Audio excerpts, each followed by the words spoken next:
If you're trying to get more whole grains into your diet, but you're not sure how, today's video is for you. If you're not used to eating whole grains, it's sometimes a bit of a challenge trying to figure out how to work them into your diet.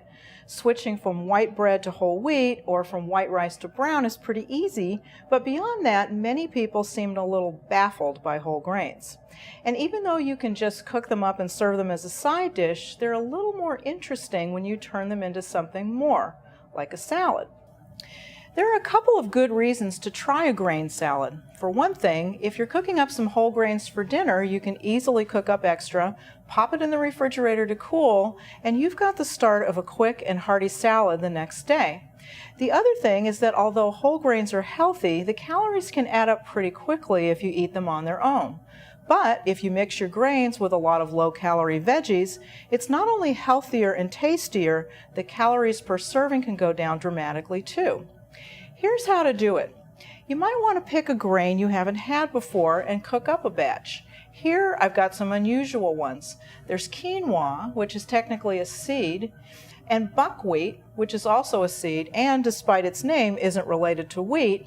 And I've also got wild rice, which is a grain. And by the way, they're all gluten-free.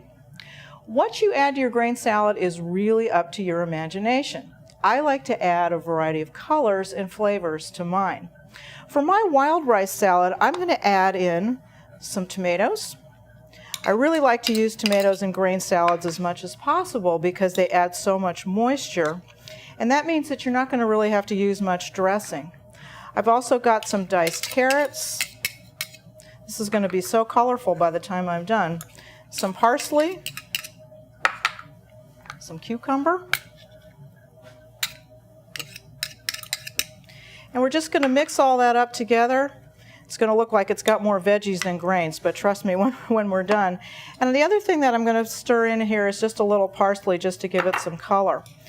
And you'll see that when I get this blended up, that we've got this beautiful salad with lots and lots of color. And the other thing is that what the vegetables now are doing is that they're really moistening up the grain in my salad. So pretty much it's done. I mean, we'll want to add a little bit of flavor to it. And what I like to add is just a tiny bit of olive oil, a little bit of lemon, again my fresh pepper, and just a smidge of salt. You really don't need to add much, again, because the vegetables are going to flavor up this salad. And this is just delicious and pretty to look at. And there you go. You can get more assertive with your flavors if you want to. You can add stronger herbs like basil or cilantro. You can change up the dressing with citrus juice or vinegar, or you can add some garlic or mustard. Curried grains are great. Here I've seasoned my quinoa with curry powder, rice vinegar, and salt and pepper, and I added celery, green onions, carrots, and dried cranberries, which give it a beautiful color. Red grapes would be good in this one too, or a handful of raisins. The other nice thing about these grain salads is that since you've already got your whole grain and veggies, all you need to do is to add some protein to make this a quick, easy one-dish meal.